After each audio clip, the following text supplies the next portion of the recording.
What's going on, guys? This is Jacob, and I have a very special video today. Not only am I in a new spot, and I'll get to that in a minute, that I recently moved, but I have a very noteworthy collection of books, comics, etc. I mean, they're all kind of the same thing, but you know, if I really build up the hype, it seems a lot cooler than it actually is. But stick with me here. So I've held on to this collection for, I don't even know. I've kind of lost count of the years. I just remember 5th, 6th grade is kind of, you know, the prime time for when I was making these. You know, I often hear a shared collective thought between creatives that, you know, when they were in school, oftentimes they would be doodling instead of taking notes. Now, I don't think I necessarily fit into this camp of just exclusively doodling. I would take notes, but I would often doodle on the side, right? On the, maybe the sideline or the margins of the paper, that kind of thing. But anytime we had actual free time, you know, sometimes we'd have a little snack time or maybe an indoor recess or,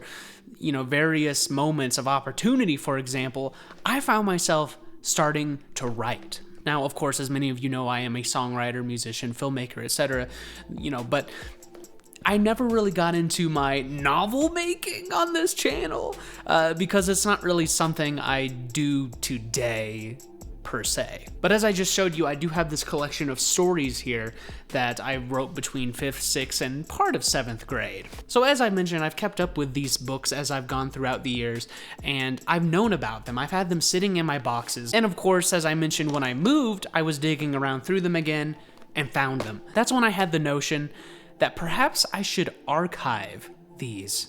But how would I even go through that process? I mean, there's so many of these books, and putting them through like a scanner, I feel like could ruin them, or, you know, flattening them with one of those actual, you know, scan printer type of deals. It just seemed like a big hassle.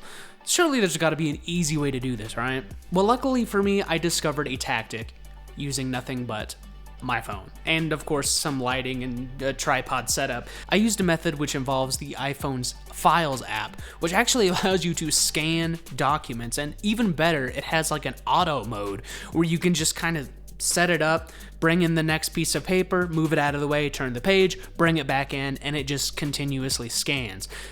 So the way I did it, I just scanned each book, and by the time I was done with each page, I would hit done, save, move on to the next one. And I found this to actually be pretty efficient, getting the quality that I wanted with these scans, honestly kind of looking like I put it through a more official scanning device. Part of this, of course, was just for fun because I've always kind of wanted to just have these on like file digitally, but another is just because I just didn't know how long it might take for some of these papers to become ineligible to where you couldn't even read it, just, you know, degrading quality over time. So, okay, what are these actually about? I guess let me get into that. The first series is called Pie Man Adventures. There's about 25 of these books, and each of these are about 10 to 12 pages long. Essentially what I did, I took 3 sheets of notebook paper and stapled them together, and then I started writing. So I didn't necessarily have like an outline going into these. A lot of them were just kind of spur of the moment sort of ideas that translated into an entry into the series. Most of these were written in 5th grade, maybe to the beginning of 6th grade, but the quality is like, you know, I mean, what would you expect from like a 5th grader? I guess that's the question you might want to ask yourself before you dive into this series. But it's a pretty simple concept. You know, there's a pie that's alive. It has a mouth and eyes and whatnot. And he has a partner named Timmy, who is a termite. So Timmy the termite. It's a nice little alliteration, kind of rolls off the tongue. He has a few enemies. His main villain being the Pie-inator, which honestly is kind of clever. He's like an oven, you know, because Pie Man doesn't want to get cooked, essentially, which is kind of funny because in most of the images, you see like steam coming out of Pie Man, so it's like, was he already cooked, or is he like, I don't know. I guess you get too into the semantics and it starts to fall apart. But, you know, you suspend your disbelief for just a moment, okay? But he has a few acquaintances that he comes by every now and then. Candy Man is another one who just has like a giant bowl of like cotton candy on top of his head. And he's like not really a villain. He kind of is. Like he's kind of a troll to Pie Man. He just kind of comes in when he wants to. And he's like, hey, let's fight. Let's battle. And Pie Man's like, oh, brother, here we go again, you know. It's a pretty simple concept. And it's just kind of like, yep, here's the adventures of these two guys, and there they go, and they're going, oh, we're going to space, and now we're going over here, and now we're going there, and all right, we're fighting these guys, and now we gotta fight some other guys. And when it actually comes to a lot of the battles, it's very funny. You can tell I wear much of my inspiration on my sleeve here, taking from battle strategies from Pokemon, where each character kind of has like 4 moves that they use against each other, and there's even like a villain dex where you can scan the villain and it like reads it out loud. But of course, this, like any of these other series, are full of fantastic spelling errors that I'm sure you can hopefully figure out if you can actually read most of the very chicken scratch-ish text that is written in here, then, well, I'm sure you'll have a good time. So that leads me to the second series, which I think is probably the best out of the 3 that I wrote, and that would be Samurai Sam. Not only are there 30 books, maxing out the total of books I've had in one series, but there's just a little more that happens here, and I think you can definitely tell a bit of a step up in my writing, as most of this was written in 6th grade. Actually, all of it was written in 6th grade. I don't think I started any of it in 5th. I mean, again, the memory's a little hazy, but, roll with me here. But again, it has somewhat of a similar setup to Pie-Man in that it's a main character and he has a partner. This time, Samurai Sam's partner is a robot named Prox, which I guess he's made of xylophones or something. Like Prox, it's like an abbreviation, for the robot. But I'm not gonna spoil too much. I mean, you can delve into it. After reading this again, I actually think it's pretty cool that I made a silent protagonist and actually made that kind of work through writing this. Thinking even now, if I were to write again, it's a very good challenge to show instead of tell, and that's kind of a thing you'll hear a lot in just kind of the creative space of writing anything, lyrics, poetry, anything. If you can show rather than just kind of tell what you're doing, then that's pretty impressive. Of course, you can't fully let me off the hook here because I do have like pictures at the bottom of like each of these, so each page kind of shows it by literally showing it. But I think it's kind of fun and it's kind of cute, and just to see, what I was drawing and just how maybe my artistry evolved over time. I mean, I don't know. It's not really that deep. It's a lot of stick figures, and that's kind of mainly what I did at the time anyway, with animating stick figures. But Samurai Sam essentially starts off as like being told as like a legend. Like there's this old man in a chair in Japan, and he's like reading to these kids like, hey, there's this legend of a samurai, and he's pretty awesome. No one thinks he's real, but I know he is. I know he this is like, okay, man, you don't have to justify it. Like, let's just get into the meat and potatoes of Samurai Sam. You notice again with the alliteration, Samurai Sam, it does roll off the tongue rather well.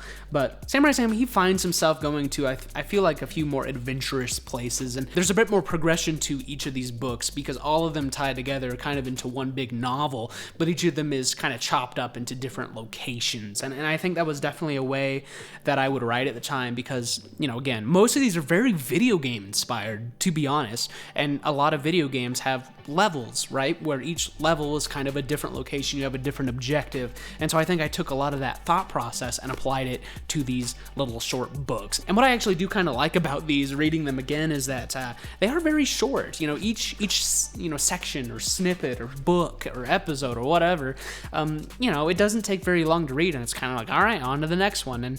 And I feel like I actually did a decent job at kind of wrapping up each one and then kind of moving on to the next one. Sometimes it's a little jarring, but hey, again, 6th grade quality, what can you expect? But one thing I can admire about some of these books are some of the covers. I actually think I did pretty decent. Like book 13, Snowy Hideout, for example. I mean, I actually just took the time to like fill out the whole cover with all the like snow and the droplets and the snowflakes, and that's very fun. And then you look into some of these, like book 17, The Biggest Battle Ever, is simply just like an homage to like the crossover episodes you would see of like the Timmy Jimmy Power Hour on Nickelodeon kind of thing, right? Where it's like, oh my gosh, like two of like the same like creators' creations are coming together and they're like fighting each other's bosses and stuff. And I don't know, I thought that was kind of fun, to be honest. But then you get some just insane titles like Mighty Muffin Man and the Peanut Butter Palace, otherwise Dimension M, which I clearly spelled Dimension not how you spelled that word. But it's like, yeah, sure, all right, let's just roll with it. Eventually you kind of get into it, and it starts like turning into a Twilight Princess, like Zelda homage, which I think is just kind of funny. Like, there's legitimately just one book here where they go to that snow level that you go to in Twilight Princess, which honestly is probably one of like the best levels in that game. I think a lot of Twilight Princess fans agree. It's a very, very story heavy level, and so I think it definitely stuck with me, so much so that I just made Samurai Sam visit the location and replace Link, or maybe I think maybe Link shows up. It's been a minute, but either way, it's very, very fun. What I find funny with Samurai Sam, and spoiler warning, if you really want to read Samurai Sam, don't listen to this, but he ends up talking at like the very end. like Progs is like, whoa, hey, you have a mouth now, and Samurai Sam's like, oh, hey guys, yeah, I do. And then like on the actual last book, he's like, let me tell you about my past, and he like talks about his relationship with his dad and whatnot. I'm like, wow, what is going on? Like, you could honestly have like another part to this where you just kind of delve back in, like a prequel of some sort, and I think that could do well. But I don't know, Samurai Sam, it's kind of silly. So I want to get to my third and final series here, which I kind of have some unfortunate news about. Super Stick here is the story of a stick figure guy who he drinks some radioactive milk and then he gains superpowers, kind of in the vein of like Spider-Man getting bit by a spider and then he gets all these powers and he's at school. It's got a very similar vibe to that, except I mean it's a stick man with a cape and he can fly around and whatnot. But the unfortunate thing is I didn't actually finish this series. It has 15 books.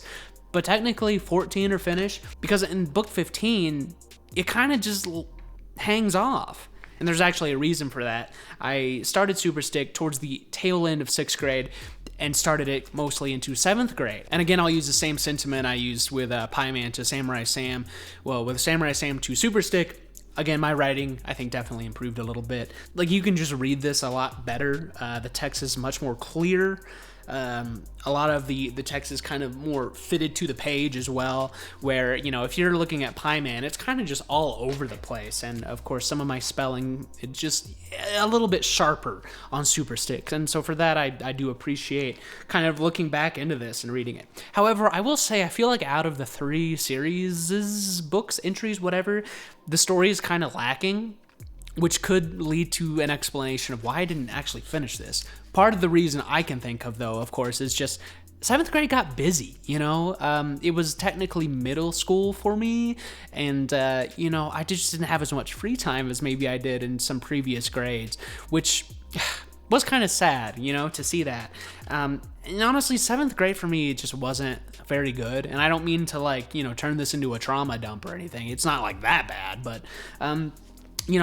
it was tough. You got a lot more coursework, a lot more homework, just some kind of like cliques started to form, just people started being mean. I was just like, man, I was just kind of going through it. And you would think that would be the best opportunity to get it out through these books, but I don't know. I can think also I just started losing some interest and maybe started delving into more of the animation or the music field or filmmaking. I don't know, that kind of thing.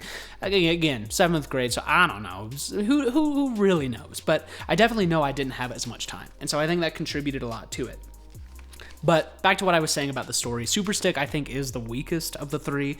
Yes, because I didn't finish it, so it could have gotten better. Maybe.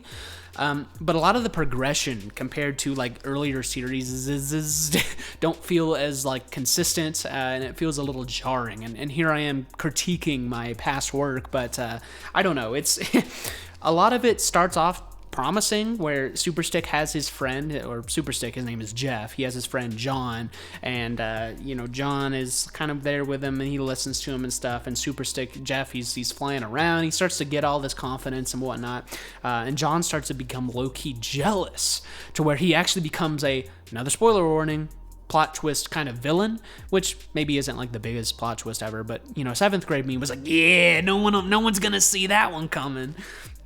And that could have been a cool enough premise on his own. Like, Jeff's trying to get through school, and he's like not like a normal kid, but he's like trying his best. Well, it maybe is kind of like that for like the first couple books ish, and then it kind of just delves off into like a fetch quest mission for like the Chemical King, who, you know, TLDR, basically planted a lunch lady to warn all the kids in the lunchroom that, hey, by the way, one of these milks has like radiation in it, so like don't drink it.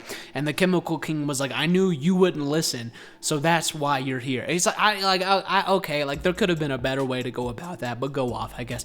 Anyway, the Chemical King's like, so if you want to like keep your powers, go do this for me. And he's like, all right, fine.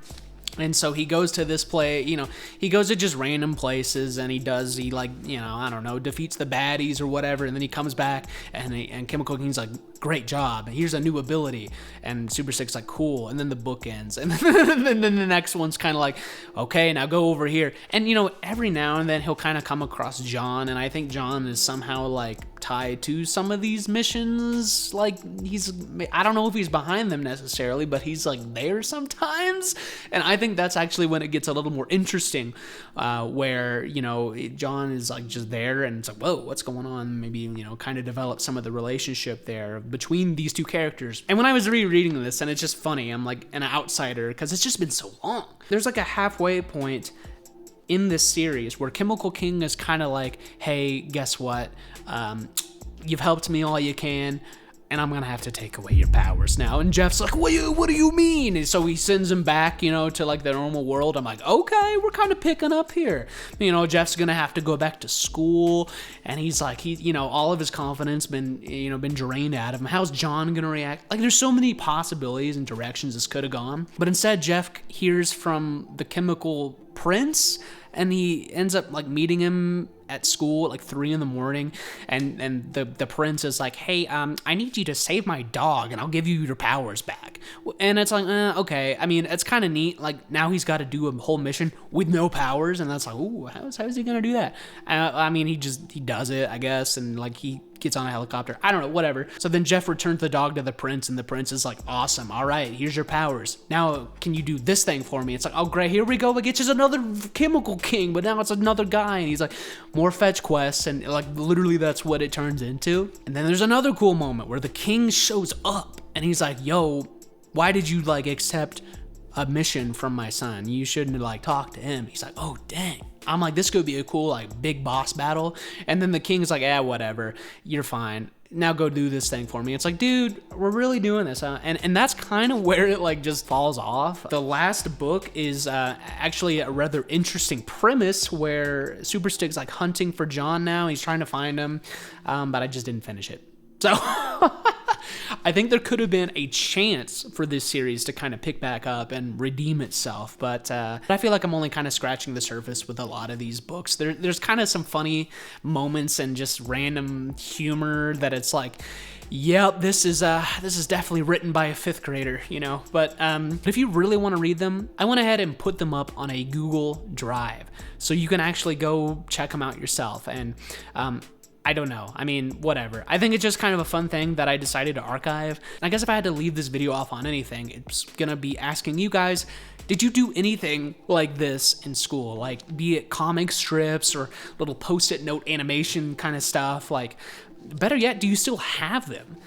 Because if you do, I would highly recommend archiving them, digitally scanning them, maybe in a method similar to what I did, but maybe there's a better one that you have more access to. Anyway, that's about all I have for this video. As I mentioned at the beginning, I recently moved to Colorado Springs, and that's where I'm at now. I don't know if this will really be like a permanent setup. I'm kind of just chilling on like a chair, and we got a lamp behind me. So there's not a whole lot I can really show off yet necessarily. I'm still kind of working on that, and we'll see what happens. But hope you guys have been well, and happy 2024. I guess this will be my first upload. Anyway, this has been Jacob. If you enjoyed this video, please hit the like button, hit the subscribe. You know the drill. Again, it really helps my channel, adds it to the algorithm, all that fun stuff. And that's what's up. Have a great one. This has been Jacob. Peace out.